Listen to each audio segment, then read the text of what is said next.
ಪಹಲ್ಗಾಮ್ ದಾಳಿಯಲ್ಲಿ ಟಿಆರ್ಎಫ್ ಕೈವಾಡ ಸ್ಪಷ್ಟಪಡಿಸಿದ ವಿಶ್ವಸಂಸ್ಥೆ. ಇದೇ ಮೊದಲ ಬಾರಿಗೆ ಯುಎನ್ಸಿಎ ವರದಿಯಲ್ಲಿ ಟಿಆರ್ಎಫ್ ಉಗ್ರ ಸಂಘಟನೆಯ ಉಲ್ಲೇಖ. ಇದೇ ಮೊದಲ ಬಾರಿಗೆ ವಿಶ್ವಸಂಸ್ಥೆಯ ಭದ್ರತಾ ಮಂಡಳಿ ಉಗ್ರ ಸಂಘಟನೆಯಾದ ಟಿಆರ್ಎಫ್ ಹೆಸರನ್ನ ತನ್ನ ವರದಿಯಲ್ಲಿ ಉಲ್ಲೇಖಿಸಿದೆ.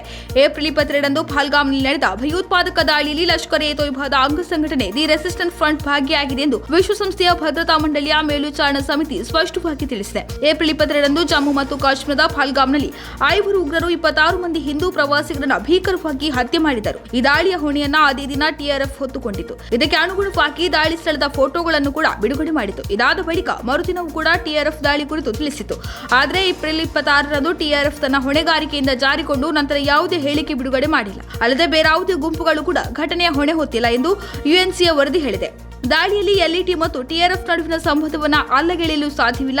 ಈ ಸ್ಥಳ ಭಯೋತ್ಪಾದಕರ ದೌರ್ಜನ್ಯಕ್ಕೊಳಗಾದ ಅಪಾಯದ ಸ್ಥಳವಾಗಿ ಉಳಿಯಲಿದೆ ಹಾಗೂ ಭಯೋತ್ಪಾದಕ ಗುಂಪುಗಳು ಭವಿಷ್ಯದಲ್ಲೂ ದಾಳಿ ಮಾಡುವ ಅಪಾಯವಿದೆ. ಇಂತಹ ದಾಳಿಗಳು ಎಲ್ಇಟಿ ಬೆಂಬಲವಿಲ್ಲದೆ ನಡೆಯಲು ಸಾಧ್ಯವಿಲ್ಲ.